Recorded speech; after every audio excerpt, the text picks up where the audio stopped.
Hello, hope everyone's having a great day. I want to do this quick video, kind of breaking down some things around churn, cancellations, payment failures, and things like that. I am a lifecycle marketer. I work for B2C SaaS companies, and I help them build their lifecycle infrastructures, increase retention, all that good stuff. And one of the bigger things and the biggest issues with B2C SaaS, obviously, is churn.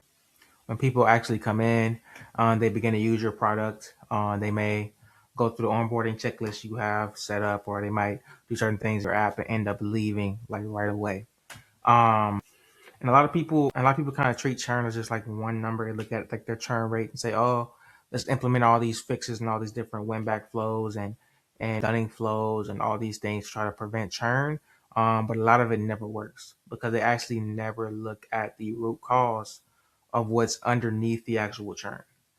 Because most of the time, it's almost never your win back flows, it's almost never your dunning flows. It's almost always, in most cases, above, like top of funnel. So your activation flows, it's usually your expectation setting when they see an ad or they see an organic post and they get in your app and it's a completely different thing. It's like tons of different reasons why people could be canceling their subscriptions or just letting their subscriptions run out, maybe using a bunk card, and never updating it and things like that, and can be involuntarily churning. So I want to break down a few ways that you can break that down with cohort analysis to actually understand what is the reason people are actually churning from your product and how to actually diagnose and implement fixes that will actually work and fix your issues. So one of the first things I do is take a cohort of the people who have payment failures and cancellations, so people who have churned, and I break that down into voluntary and involuntary. Voluntaries, they obviously go and they cancel it by hand by themselves manually. Involuntary is like a card that's declining or insufficient funds or expiry, card expiry, a bunch of stuff like that. So starting off on the voluntary slice, what I usually do is break that down first by activation. You can either do activation or channel first. Channel is a good way to understand from a cohort perspective if you're having a specific churn issue with a specific channel. So if you have paid ads, organic, affiliate, whatever channels you have, you can break those voluntary churns down by that channel and understand, okay, this paid ads channel has a freaking 25-30% churn rate, while organic has a 7 to 8% churn rate. Obviously, is a big problem with the paid advertising and maybe driving a lot of traffic in here, but there may be a mismatch or some type of bad expectation setting on the paid ad, going from that paid ad to your actual app, and that maybe needs to be fixed. But you can mainly you can break that down by activation to understand, has someone actually activated to your app before they canceled? Have they completed the steps that you determine that are your activation steps, with your setup moments, your aha moments, which is your first moments of value? Setup moments are the moments that set you up to get value. And You have your habit moments, which is when they're continuously doing that aha moment over a set period of time, a set number of times. Got that from Reforge, amazing framework to use. But that is considered when a user is activated. They have built the actual habit with your app. Has it actually happened? If that has not happened, there is an issue with your activation and your onboarding flows. It needs to be fixed. And you do not need to put too much effort trying to win people back, because it's just never going to work. It's going to annoy people because they never even got value with your product. Why would they come back and pay you money, right? That's like me meeting you one time. We had a conversation, maybe talked for a couple minutes, and then I leave. And then you come back like 2-3 weeks later asking me for money. You never did anything for me. You never gave me anything, or I just give you randomly give you money, right? It's a mismatch. Then you have people, you can break that cohort that down even further to people who have activated, but have they actually engaged with your product? and whatever your definition of engagement is, whether that's logged in a number of times, complete a number of actions a certain amount of times in a certain time period, whatever that may be. Have they completed your so-called or what you call activation steps, but they're not actually engaging with your app? Then you would have to ask yourself, is activation actually activation? And are they actually getting value with your product? Because if they're not engaging and continuously using your product, you're probably not getting value. Like I'm using Claude and ChatGPT every single day, right? Most people are using a lot of the apps like Notion and Google Calendar and ESPs and Figma. They're using that every day because they've actually got value from the app and they built a habit with it and they're going to keep engaging with it. Something very critical would have to happen. Like a competitor or launching, like sometimes people are on Claude and then ChatGPT drops an update, GPT 5.5. Then they end up going over to GPT 5.5 and they may cancel their Claude subscription. Where there was a specific reason for that. It wasn't anything that Claude did necessarily. It was a competitor that launched a better product. So usually people just don't stop engaging, for no reason. So people have activated your product and just never engaged with it. Like they're just like they complete those steps and never started using it consistently. After that habit formation is dropped off. I mean, is your activation actually activation? Because it's probably not. If you're building a habit with it, you're going to keep using it. So if they are activated, and they are showing engagement, which is a lagging indicator that they have actually activated, right? You probably want to cohort that down more into the reasons. So was it price? Was it, a competitor? They might tell you, "Hey, I left for a competitor," or I just got what I needed. I've got to my problem. Like I fixed my problem. I don't need you anymore, which is cool. That's a good thing. It's actually a good thing. You want people to like achieve your success with your product. As good case studies, good testimonials. Of course, you lose the revenue, but if your product is actually solving a problem and they're leaving because the problem is being solved, you have a pretty good problem on your hands. But um, this is where you can start to maybe personalize a little bit your win back cadence, personalizing by cancellation reason, and prioritizing I would prioritize the biggest gradients of reasons in that group who canceled. So if most people are saying price, prioritize testing, personalizations by price, testing maybe discounted offers that makes sense. I would really look at the LTV, the value of that cohort, and understand like, is that actually even an impactful segment in your user base? So are most of your high value users, like who actually engage, who pay you, are they churning at a high rate? If they're not, and they're not in this group of people, it's like your low value users who like they're just price sensitive and not going to stay anyway. You might not want to waste too much of your time on that. So I would maybe look a level deeper at user value on this segment. But if this is a high user value segment, they're giving you a specific reason of why they're canceling, I would definitely look at addressing it up funnel as well. But this is a segment where you probably have a good chance of winning them back because they're actually activated, they're actually using your product, but something might have happened. And you can also look at the kind of NPS. You can kind of also look at surveys, or you can look at customer support tickets. And addition to this, you should have predictive churn models and automation set up that predict stuff like this. Like when people are activated and engaged at one point, and they're all of a sudden voluntarily canceling, there is usually a ton of things that happen before that are telling you, this person is about to cancel, and you should be able to catch them before that happens with email automation. That's why it's important, I think, to have a data warehouse and an infrastructure to be able to catch stuff like this and be able to be proactive. Because once they cancel, it's hard to get them back. It is, especially if the reason was like they had a bad support experience, something like that. Like you should be able to catch them before this happens, intervene, and save the relationship before they actually leave. But other than that, on the voluntary side, I would recommend you really don't focus too much effort on these two groups right here. Like I would focus on this in this group as well right here.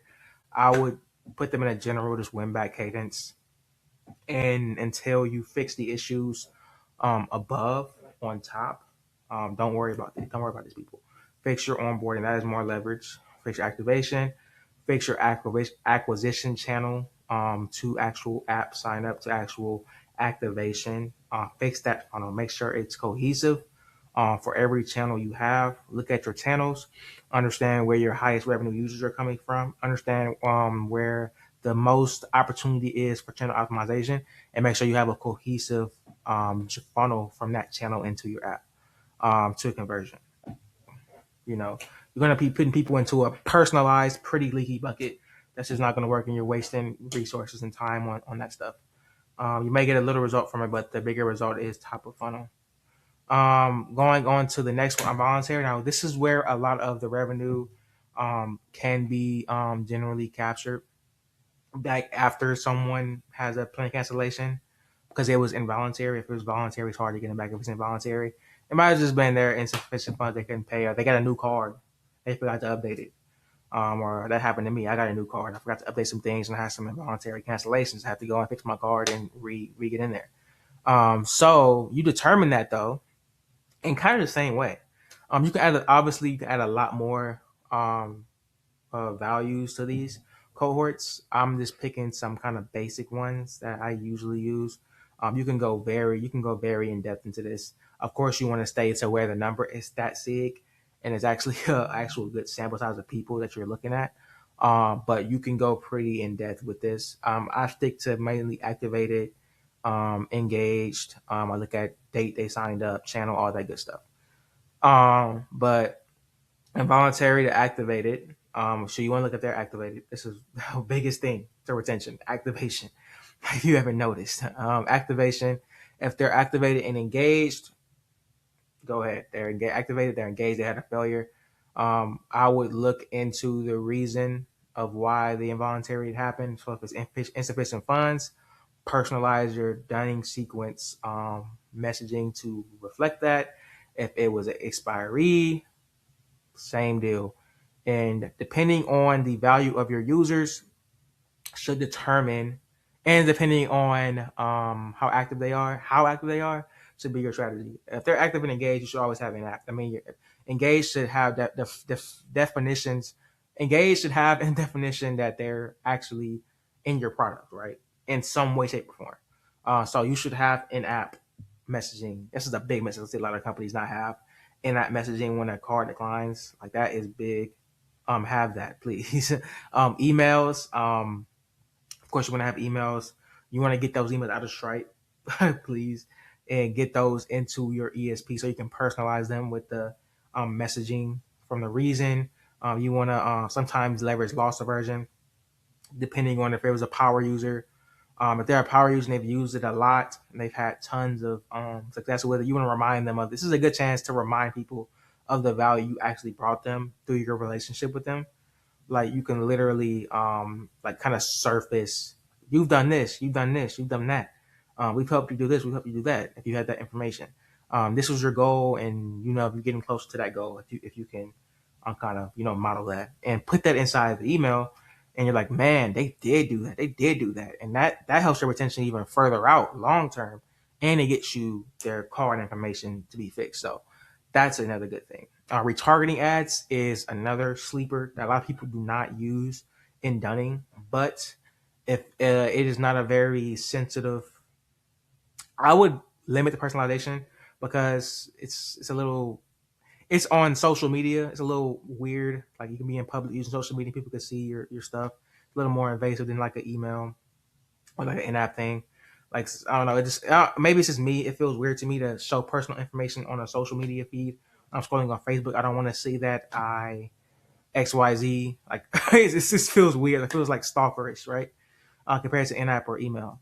So I would limit personalization a little bit. You can do it a little bit, then that's not on a stalker way. I would A/B test a few different scenarios and see what works. But if a user is very high value and your customer acquisition cost, I mean, not customer acquisition cost, your cost of the ad cost is not outweighing the value of that user and you're maintaining profitability, look into retargeting ads to get those payments back, especially if you have very expensive subscriptions. Like if you have $499 subscriptions, retarget them, bro. Retarget them with ads, bro. It wouldn't hurt. It's not gonna hurt.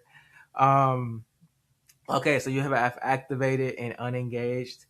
Um, so same as I said before, if activation has occurred by your definition and they're unengaged, that is probably not an activation. I would look to see if that's actual activation. I would kind of hash your numbers, your data team, look at the actual users, look at the way you did it. Did you do a correlation analysis? Because some people just stop at the retention curve, looking at retention curves or looking at successful users and say successful users did this, this, and that. So we're gonna just make this the setup moments because this makes the most sense to get to this moment that we're assuming every successful, or it's the data says every successful user does. And then we're gonna say if they do this a certain amount of times, we're gonna pick a random number. We're gonna pick it 3 times. They can do this event. We're gonna say they had a habit. Like so, making sure you're looking at the data. You're making your own conclusions first. Like what makes the most sense for my product. You're validating with data, and then you're doing a correlation analysis to make sure that that actually isn't just a false economy, because you could have people literally doing that event at a high level who are going to do it anyway, so it's not really an activation event, right? And especially if people who are leaving are doing it as well, that's not proof of activation. That's just proof that everyone's going to do it anyway. So make sure to actually verify what your activation events are. That's a big thing. um and never activate it, obviously.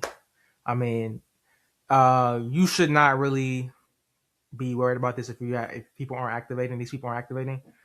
Figure out why they aren't activating and fix that. And I put all that with, of course, caveats.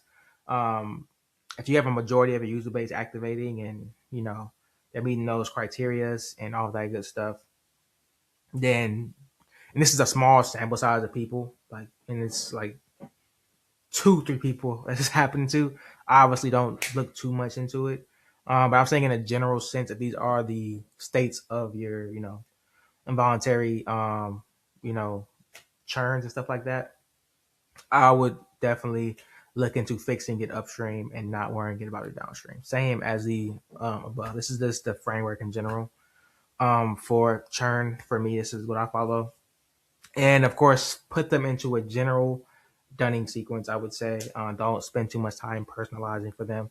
Just get a dunning sequence set up. Look at you can look at things like the time it usually takes, or the time where paybacks mostly happen, or where the recovery mostly usually happens. If that's in the first 2 weeks, first month, make sure your dunning communications are in that period. And maybe you could obviously personalize for the reason. So say, hey, your card declined, or say, hey, your card is expired, or all that good stuff. And you can do very small things, but do not put too much effort and going in so much depth to just personalize for these people, because the payback usually isn't going to be as much as if you focus all that attention on activation and onboarding, stuff like that. But yeah, another thing, to do this actual type of stuff, you need a infrastructure, right? To do this type of analysis, you need to make sure your data is clean. You need to make sure you have a system to get data, period, that you're even getting the data in your ESP into your warehouse. You're getting your data from all your systems or support, whatever systems that interact with your actual product. You need to make sure that's getting into the data warehouse or whatever you use. I would recommend using the data warehouse.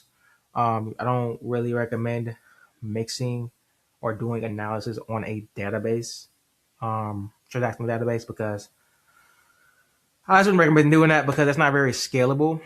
They serve two different purposes. Like eventually, when you get to a level where you have hundreds of thousands to millions of users and you're trying to find analytical queries on that, it could be pretty slow and unscalable. Of course, you can do it, but from an organizational neat place, I would put all your analytical data in like a warehouse, like a Snowflake or Redshift or BigQuery or something like that, and do all your analysis and stuff like this. But this is why it's important to have a data infrastructure.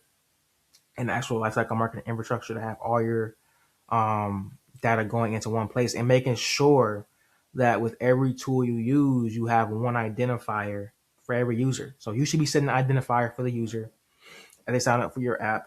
And whatever tools you're using, that identifier should be shared within those tools. You should never be relying on any external tool to set an identifier for your user, because you are then tied to that platform. You should be setting it on your database and sharing it with those tools. That way, when you're putting all the data into your data warehouse, you have an identifier on each row from that tool that you can correlate to one person and say, this person got this email, they sent this support ticket, they clicked this pop up, they made this conversion, they have this LTV. You can do all those calculations inside your data warehouse, right? And you can do things like this. You can analyze the cohort analysis, really look into the root cause of what's actually happening, not surface level, because surface level would have you kind of looking at churn rates and saying, let's go winbacks. You'd have you looking at churn rates and say, let's do dunning emails, right? But you don't actually understand the root cause of why the churn is happening. So you're putting the wrong fix. So yeah, that's just one thing, a quick thing I want to go over today. If you need help doing stuff like this for your business, setting up automation, setting up infrastructure, if you want a B2C SaaS business and you're anywhere from $10 million to $25 million range, and you need help doing this stuff and help fixing churn, and you're looking to exit soon, and whatever your goals are, I can help you with that if you need that. I'll put a link in the description to book a call with me. We can discuss, solutions and things like that. I believe I can help a lot. So yeah, thank you so much for watching, and enjoy the rest of your day.